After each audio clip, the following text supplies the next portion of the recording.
CDL Practice Test, Florida, General Knowledge, Part 13. Question number 310. When should you review the post-trip inspection report from the previous driver? A. You should review it once a week. B. It doesn't have to be reviewed. C. You should review it during your pre-trip inspection.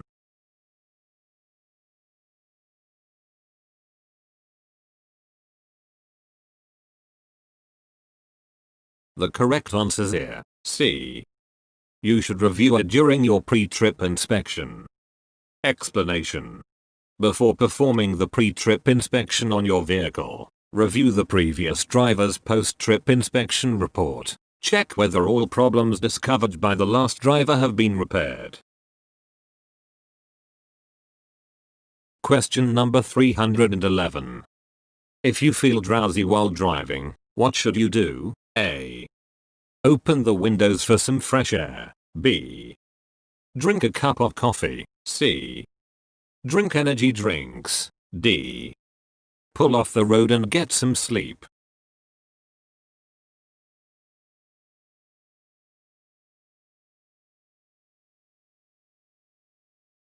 The correct answer is here, D. Pull off the road and get some sleep. Explanation. If you are drowsy, the only safe cure is to get off the road and get some sleep. If you don't, you risk your life and the lives of others. Question number 313. What is the main purpose of header boards? A. To protect cargo from weather and to protect people from cargo spills. B. To keep hazardous materials separate during transport. C. To stop cargo from falling off the back of a trailer when braking sharply. D. To protect the driver from moving cargo.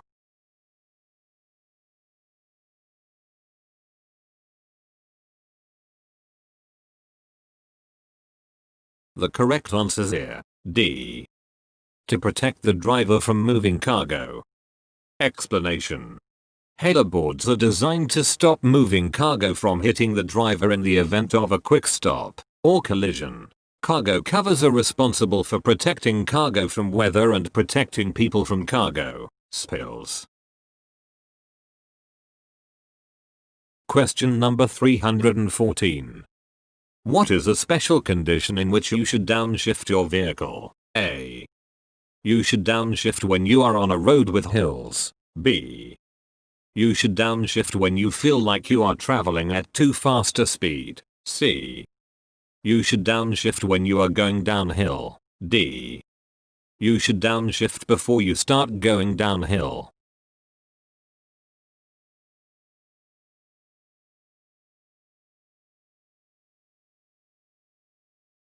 The correct answer is here, D. You should downshift before you start going downhill. Explanation. You should always downshift before going downhill to prevent your brakes from overheating and losing braking power. Question number 315. On a two-way, two-lane road, if you must stop on a hill, how far back should you place your reflective triangles? A. Within 250 feet behind the vehicle. B. Within 100 feet behind the vehicle. C. Within 500 feet behind the vehicle.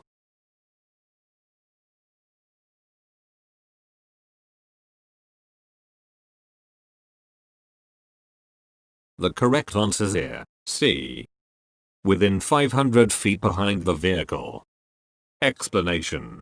If you park on the side of the road and the view of your vehicle is obscured by a hill or curve, place a reflective triangle far enough, up to 500 feet behind your vehicle so it can be seen by other drivers.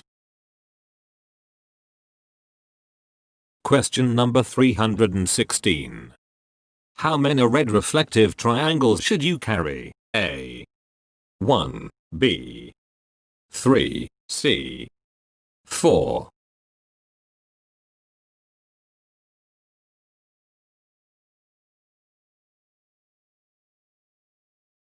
The correct answer is here, B. 3. Explanation. Your emergency equipment should include 3 reflective triangles, 6 fusees, or 3 liquid burning flares. Question number 318. Your vehicle has hydraulic brakes. When traveling on a level road, you press the brake pedal and find that it goes to the floor. Which of these statements is true? A. The parking brake will not work because it is part of the same hydraulic system. B. Pumping the brake may generate enough pressure to stop the vehicle. C. Shifting into neutral may help slow the vehicle.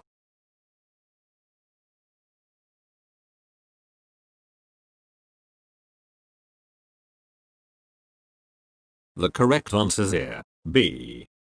Pumping the brake may generate enough pressure to stop the vehicle. Explanation.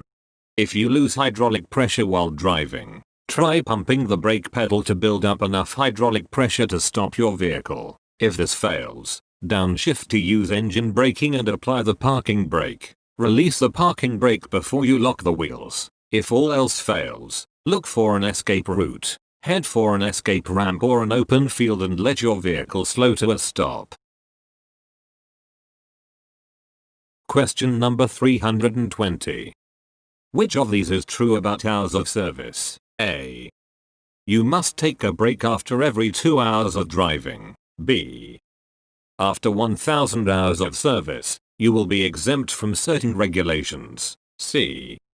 You should balance your hours of service with enough sleep to keep you alert.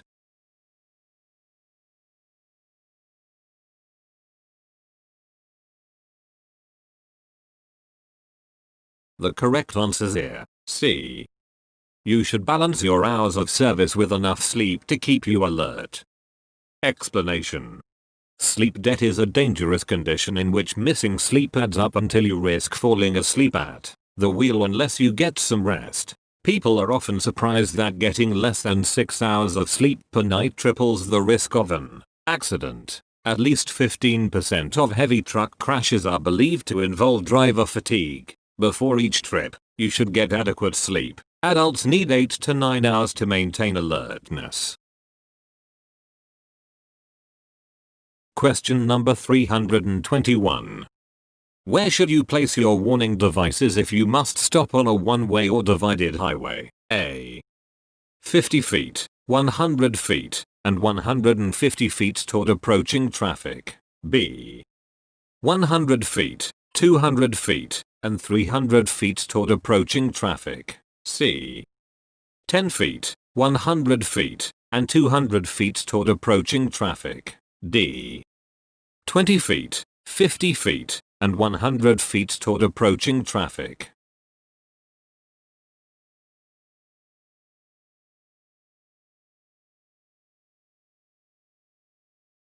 The correct answer is here, C. 10 feet, 100 feet, and 200 feet toward approaching traffic. Explanation.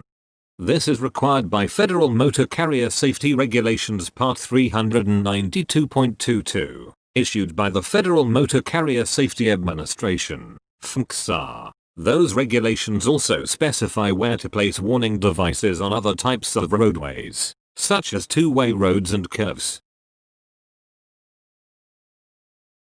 Question number 322. You should inspect wheel bearing seals for A. Twisted axles. B.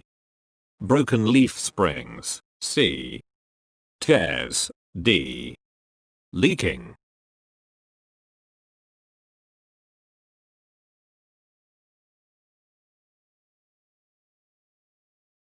The correct answer is here, D. Leaking. Explanation. Like most seals on your vehicle, the most likely problem with wheel bearing seals will be leaking, so you should look for moisture around the seal and drops or a puddle underneath it. Question number 323. What are the most important considerations you should take when selecting a safe speed? A. Cargo weight, length and steepness of grade, road conditions, weather. B. Vehicle and cargo weight, length of the grade, Road conditions, current concentration level. C. Road conditions and weather. D.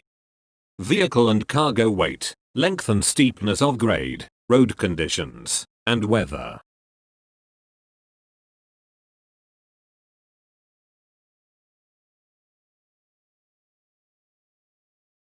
The correct answers here. D. Vehicle and cargo weight, length and steepness of grade, road conditions, and weather. Explanation.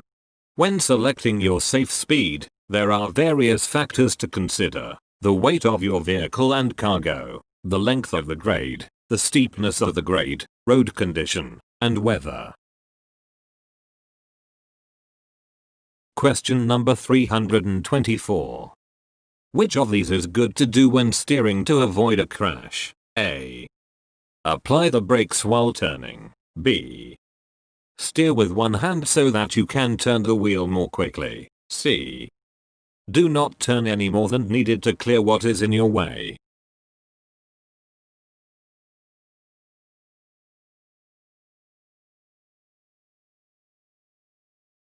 The correct answers here. C.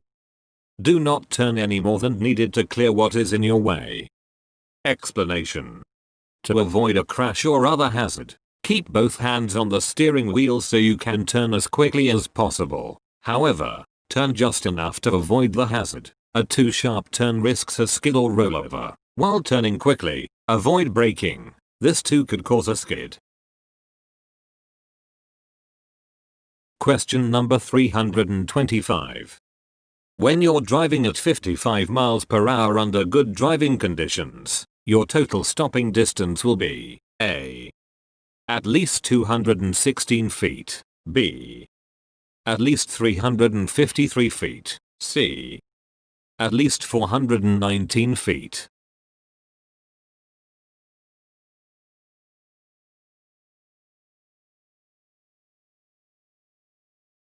The correct answers here. C.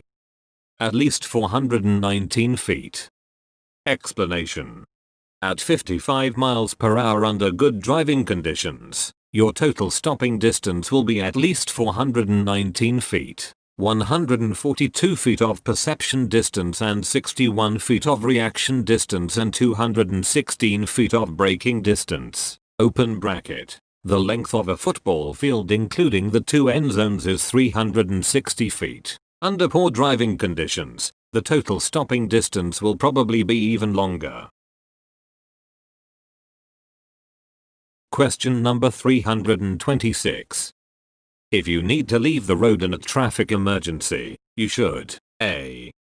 Tap repeatedly on the brakes. B. Try to get all the wheels off the pavement. C. Avoid braking until your speed has decreased to about 20 miles per hour.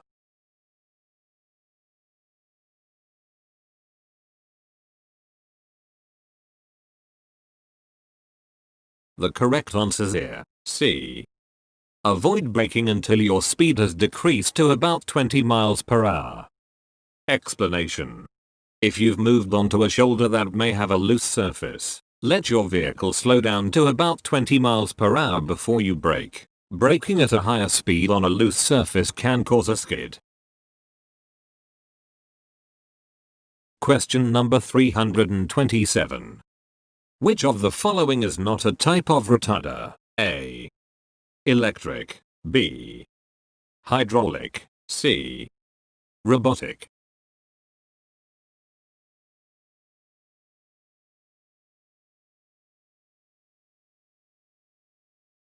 The correct answers here. C.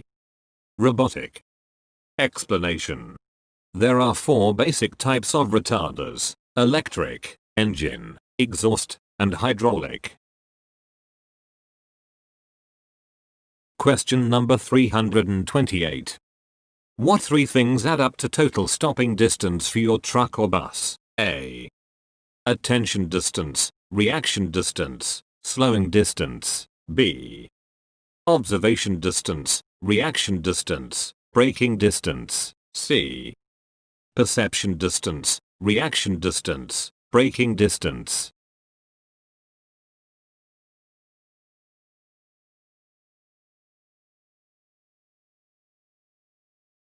The correct answers here. C. Perception distance, reaction distance, braking distance. Explanation.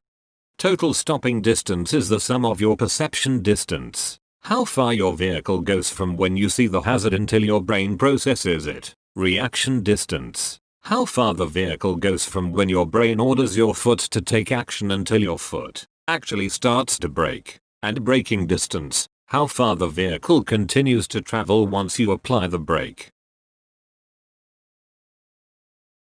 Question number 329. How many red reflective triangles should your safety kit contain? A. 6. B. 4. C. 5. D. 3.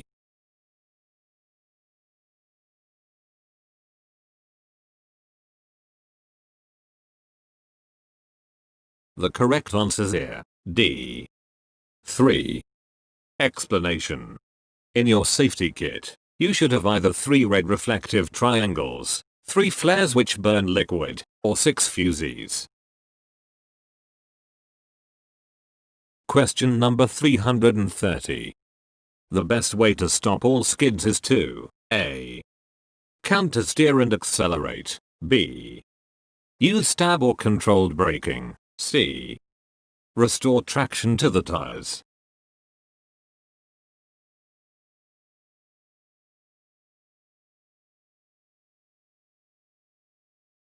The correct answers here. C. Restore traction to the tires. Explanation. If braking or steering force exceeds the tire's traction with the road surface, a skid may result. You can recover from the skid by restoring sufficient traction. Question number 331. Which of these statements is true about medicines used to treat the common cold? A. They should only be used when driving during the daytime. B. They often make you sleepy, therefore, they should not be used while driving. C. They can be used while driving as long as you only take half the regular dose.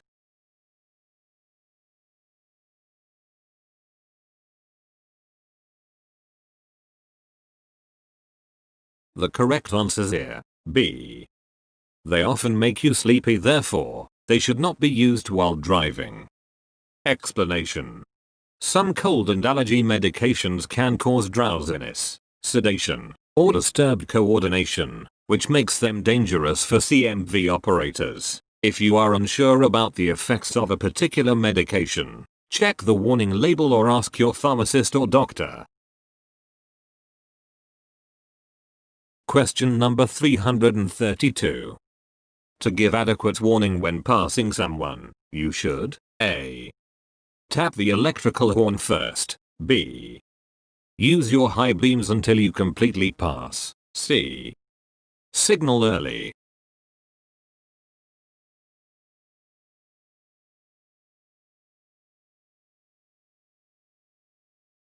The correct answers here. C. Signal early. Explanation.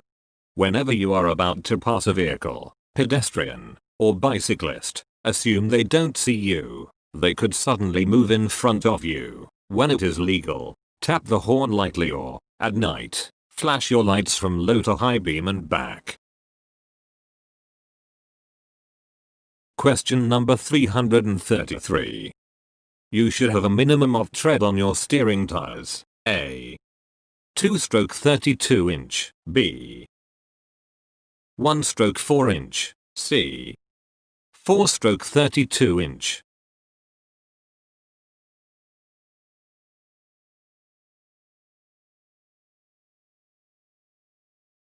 The correct answers here. C. 4-stroke 32 inch. Explanation. Steering axle tires must have a tread depth of at least 4-stroke 32 inch. All other tires must have a tread depth of at least 2-stroke 32 inch. Question number 334. Which of these statements about cold weather driving is true? A. An engine cannot overheat when the weather is very cold. B. Windshield washer antifreeze should be used. C. Exhaust system leaks are less dangerous in cold weather.